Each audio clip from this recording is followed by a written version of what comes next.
ಎದೆಯೊಳಗೊಂದು ಮೌನ ಬಿಡದೆ ಕಾಡೋ ಗಾನ ಉಲಗದಲ್ಲೇ ಸ್ನಾನ ನೆನಪುಗಳಲ್ಲೇ ಧ್ಯಾನ ಮನಸ್ಸು ಬೇಗಂತ ಜಾರಿ ಹೃದಯ ಇನ್ನೆಲ್ಲೋ ಹಾರಿ ಈ ಅಚ್ಚರಿ ಮನಸ್ಸು ಬೇಗಂತ ಜಾರಿ ಹೃದಯ ಇನ್ನೆಲ್ಲೋ ಹಾರಿ ಮೊದಲ ಸಾರಿ ಈ ಅಚ್ಚರಿ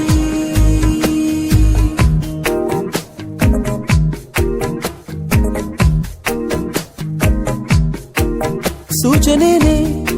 ಸಿಗಲಿಲ್ಲ ನನಗಂತೂ ಅಷ್ಟರಲ್ಲೇ ಸೋಚಿಗ ನಡೆದಿತ್ತು